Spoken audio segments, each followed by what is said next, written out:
ದಕ್ಷತೆ ನ್ಯೂಸ್ಗೆ ಸ್ವಾಗತ. ನಾನು ಶಶಿಕಾಂತ್ ಸೇರ್ದಾರ್. ಜಮಖಂಡಿ ನಗರದ ಅಂಬೇಡ್ಕರ್ ಸರ್ಕಲ್ನಿಂದ ಹಳೆ ತಹಸೀಲ್ದಾರ್ ಕಚೇರಿವರೆಗೆ ತಾಲೂಕು ಆಶಾ ಕಾರ್ಯಕರ್ತರು ತಮ್ಮ ವಿವಿಧ ಬೇಡಿಕೆಗಳನ್ನು ಈಡೇರಿಸಬೇಕೆಂದು ಸರ್ಕಾರಕ್ಕೆ ಒತ್ತಾಯಿಸಿ ಪ್ರತಿಭಟನೆ ನಡೆಸಿದರು. ಹಳೆ ತಹಸೀಲ್ದಾರ್ ಕಚೇರಿ ಆವರಣದಲ್ಲಿ ಜಮಾಯಿಸಿ ಸರ್ಕಾರದ ವಿರುದ್ಧ ಘೋಷಣೆ ಕೂಗಿ ತಮ್ಮ ಬೇಡಿಕೆಗಳನ್ನು ಈಡೇರಿಸಬೇಕೆಂದು ತಮ್ಮ ಆಕ್ರೋಶ ವ್ಯಕ್ತಪಡಿಸಿ ಸರ್ಕಾರಕ್ಕೆ ಒತ್ತಾಯಿಸಿದರು.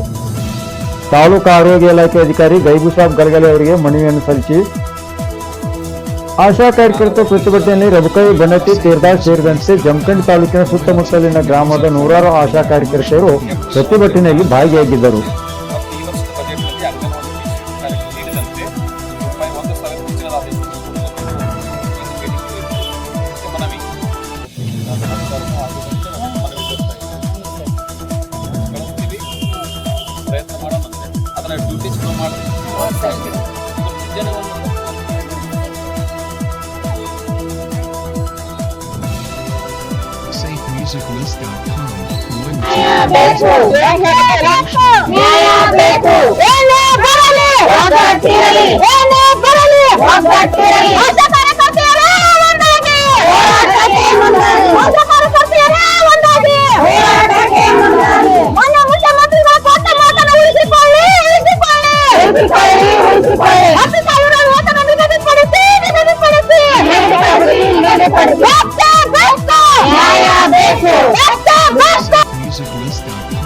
ಜಮಖಂಡಿ ತಾಲೂಕಿನ ಆಶಾ ಕಾರ್ಯಕರ್ತರ ಸಂಘದ ಆಲ್ ಇಂಡಿಯಾ UPC ಸಂಘದ ಅಧ್ಯಕ್ಷರಾಗಿ ಕಾರ್ಯನಿರ್ವಹಿಸುತ್ತೇನೆ.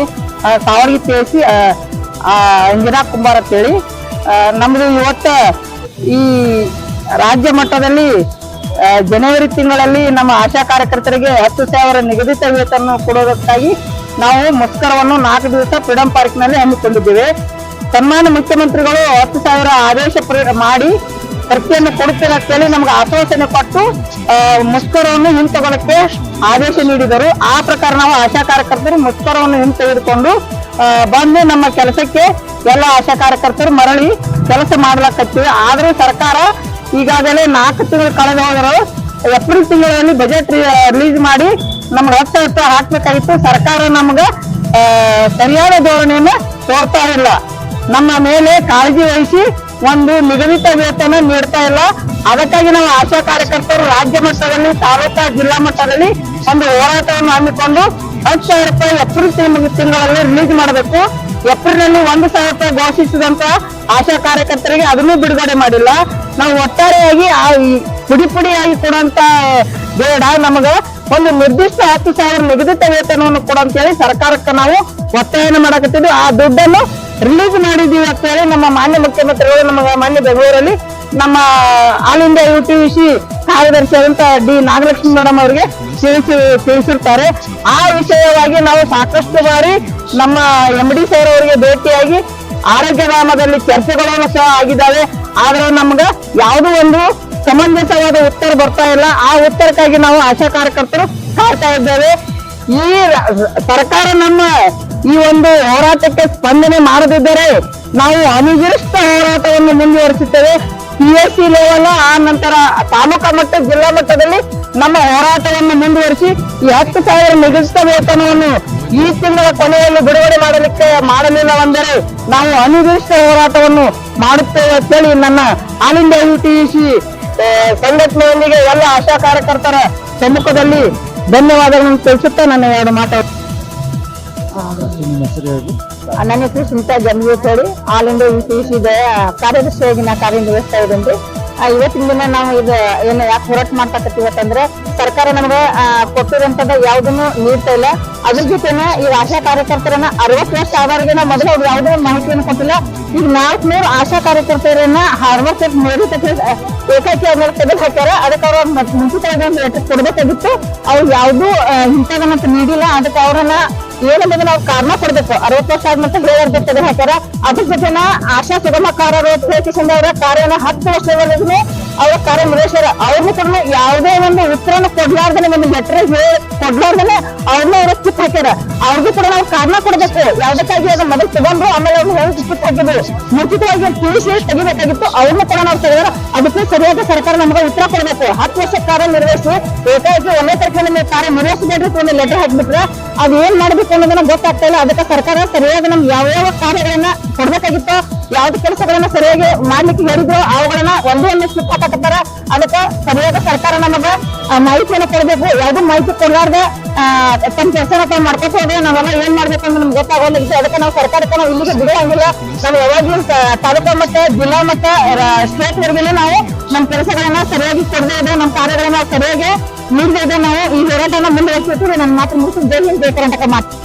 ನಮಸ್ಕಾರ, ನಾನು ಶಿರ್ದಾಳ PAC ಆಶಾ ಕಾರ್ಯಕರ್ತೆ. ಆಮೇಲೆ ರಬದಾಯಿ ತಾಲೂಕದ ಆಲ UTC ಅಧ್ಯಕ್ಷರಾಗಿ ನಾನು ವರ್ಕ್ ಮಾಡ್ತೀನಿ. ಇದ್ರೊಳಗೆ ನಾನು ಇವತ್ತಿನ ದಿವಸ ನಾವು ಜಮಖಂಡಿ ತಾಲೂಕಿನ ಎಲ್ಲ ಆಶಾ ಕಾರ್ಯಕರ್ತರು ಸೇರ್ಕೊಂಡು ಈ ಒಂದು ಮನವಿ ಕೊಡಬೇಕಂತ ನಾವು ಇಲ್ಲಿ ಅಧಿಕಾರಿಗಳು ಬಂದೀವಿ. ನಾವು ಇವತ್ತಿನ ಬೇಡಿಕೆ ಏನಂತಂದ್ರೆ ಆಶಾ ಕಾರ್ಯಕರ್ತರು ಕೆಲ್ಸಕ್ಕ ಆಶಾ ಕಾರ್ಯಕರ್ತರು ಬೇಕು, ಸಂಬಳಕ್ಕ ಆಶಾ ಬೇಡ.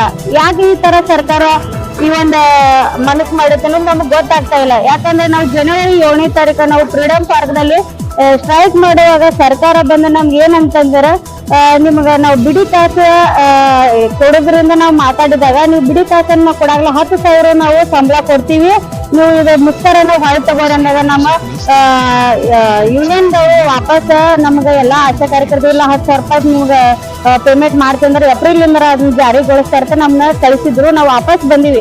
ಇಲ್ಲಿವರೆಗೆ ಇದು ಜುಲೈ ಮುಗಿತಾ ಬಂದ್ರು ಇನ್ನೂವರೆಗೆ ನಮ್ಗೆ 10,000 ರೂಪಾಯಿ ಸಂಬಳ ಬಂದಿಲ್ಲ. ಮತ್ತು ಇನ್ನೊಂದು ಏನಂದ್ರೆ ನಮ್ಮ ಆಶಾ ಕಾರ್ಯಕರ್ತರಿಗೆ ಒಂದು ಏನಾದ್ರೂ ಅಪಘಾತ ಆದ್ರೆ ಸರ್ಕಾರ ಯಾವುದೇ ರೀತಿಯನ್ನು ನಮ್ಗೆ ಸೌಲಭ್ಯ ಕೊಡ್ತಾ ಇಲ್ಲ. ಮತ್ತೆ ಆಮೇಲೆ 60 ವರ್ಷ ಮೇಲ್ಪಟ್ಟದವ್ರನ್ನ ಸಡನ್ ಆಗಿ ಏಪ್ರಿಲ್ದಾಗ ತೆಗೆದು ಹಾಕಿದ್ರು. ಅವರು ಕೂಡ ಈಗ ಇಲ್ಲಿವರೆಗೆ ನಾವು 16 ವರ್ಷದಿಂದ ಕೆಲಸ ಮಾಡಕತ್ತೀವಿ. ಇಲ್ಲಿವರೆಗೆ ದುಡ್ಕೊಂಡ್ ಬಂದಿದೆ ನಮಗೆ 2,000 3,000 ಕೆಲಸ ಮಾಡ್ಕೊಂಡು ಈಗ ಸಡನ್ ಆಗಿ ಮನೆಗೆ ಹೋದ್ರೆ ಆ ಒಂದು 60 ವರ್ಷದವ್ರನ್ನ ಯಾರು ನೋಡ್ಕೋತಾರೆ ಅನ್ನೋದು ಸರ್ಕಾರ ಯೋಚನೆ ಮಾಡ್ಬೇಕು. ಯಾಕಂದ್ರೆ ಅವ್ರಿಗೆ ಒಂದು ಪೆನ್ಷನ್ ಪಗಾರ ಅಂತಾನೆ ಕೊಡ್ಬೇಕು, ಇಲ್ಲಾಂದ್ರೆ ಅವ್ರಿಗೆ ಹೋಗುವಾಗ ಒಂದಿಷ್ಟು ಸಹಾಯಧನ ಅಂತಾರ ಕೊಡ್ಬೇಕಾಗಿತ್ತು. ಸರ್ಕಾರ ಅದನ್ನ ಯಾವ್ದೇ ಮಾಡ್ದಾನೆ 60,000ನ 60 ವರ್ಷ ಮೇಲ್ಪಟ್ಟಿದ್ದವ್ರನ್ನ ಹೋಗ್ರಿ ಅಂತ ಕಳಿಸ್ಕೊಟ್ರು. ಆ ತರ ದಯವಿಟ್ಟು ಸರ್ಕಾರ ಗಮನದಲ್ಲಿ ನಾವು ಏನ್ ಕೊಡ್ಬೇಕಂದ್ರೆ ಎಲ್ಲೆಲ್ಲೇ ನೀವು ಗುಡಿ ಗೋಪುರಕ್ಕೆ ದುಡ್ಡು ಖರ್ಚು ಮಾಡ್ತಾ ಇದ್ರಿ, ನಾವು ಒಂದು ತಳಮಟ್ಟದಾಗ ಆಶಾ ಕಾರ್ಯಕರ್ತರು 1,000 ಜನಸಂಖ್ಯೆಗೆ ನಾವು ವರ್ಕ್ ಮಾಡತ್ತೀವಿ. ಇಡೀ ಮಾಹಿತಿನೇ ಕೊಡೋದೇ ಆಶಾ ಕಾರ್ಯಕರ್ತರು. ಸತ್ರುನು ಆಶಾ ಕಾರ್ಯಕರ್ತನೇ ಮಾಹಿತಿ ಕೊಡ್ಬೇಕು, ಹುಟ್ಟಿದ್ರೂ ಆಶಾ ಕಾರ್ಯಕರ್ತನೇ ಮಾಹಿತಿ ಕೊಡ್ಬೇಕು. ಯಾವುದೇ ಒಂದು ಕೆಲಸ ಸರ್ಕಾರದಿಂದ ಬಂದ್ರೆ ಮೊದ್ಲೇದಾಗಿ ಆಶಾನೇ ಮಾಡ್ಕೊಡ್ಬೇಕು ಸರ್ವೆ. ಅದು ಸರ್ವೆ ಮಾಡ್ದಿದ್ರ ಈ ತರ ನೀವು ಸರ್ವೆ ಮಾಡ್ಲಿಕ್ಕಂದ್ರೆ ನೀವು ಮನಿಗ್ ಹೋಗ್ರಿ ನೋಡ ಕೊಡ್ರಿ ಅಂತ ನಮಗ್ ಮ್ಯಾಲಿನ ಒತ್ತಡ ಬರ್ತೈತೆ.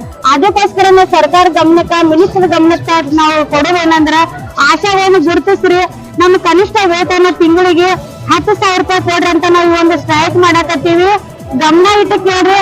ಮತ್ತೆ ನಮ್ಮ ಈಗ 60 ವರ್ಷ ಮೇಲ್ಪಟ್ಟದವ್ರು ಯಾರು ಮನೆಗೆ ಹೊಂಟಾರಲ್ಲ ಅವ್ರಿಗೆ ಏನಾದ್ರೂ ಒಂದು ಸಹಾಯಧನ ಅಂತ ಕೊಡ್ರಿ, ಅಲ್ಲಾದ್ರೆ ಒಂದು ಪೆನ್ಷನ್ ಪಗಾರ ಅಂತ ಕೊಡ್ರಿ. ಮತ್ತೆ ಹೆಲ್ತ್ ಪ್ರಾಬ್ಲಮ್ ಇರೋದ್ರಿಂದ ಬಹಳ ಆಶಾಗಳ ತೊಂದರೆಯನ್ನು ಅನುಭವಿಸತ್ತಾರ. ಅಂತ ಒಂದು ಆಶಾವನ್ನು ಗುರುತಿಸಿ ಅವ್ರಿಗೆ ಸರ್ಕಾರದಿಂದ ಸೌಲಭ್ಯ ಕೊಡ್ರಿ ಅಂತ ನಾವು ಈ ಮೂಲಕ ತಮ್ಮಲ್ಲಿ ಕಳಕಳಿ ವಿನಂತಿ ಮಾಡ್ಕೊತೀನಿ. ಎಲ್ಲಾ ಆಶಾ ಕಾರ್ಯಕರ್ತರ ಪರವಾಗಿ ಈ ಒಂದು ಮನವಿ ನಾನು ನಿಮ್ಮ ಹತ್ರ ಇಡ್ತೀನಿ.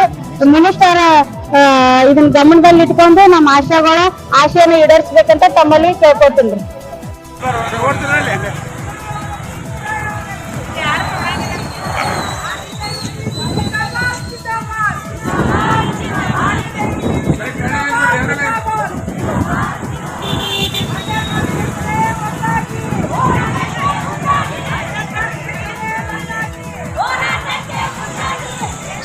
ರಾಜನ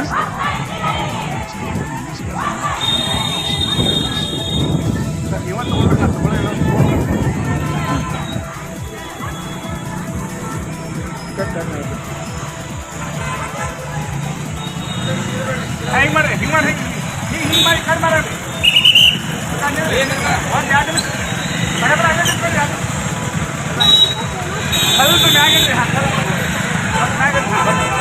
ಬಡ ಬರ್ರಿ, ಬಡ ಬಡ ಬರ್ರಿ. ಏನ್ ಗೊತ್ತಿರೋ ಮತ್ತೆ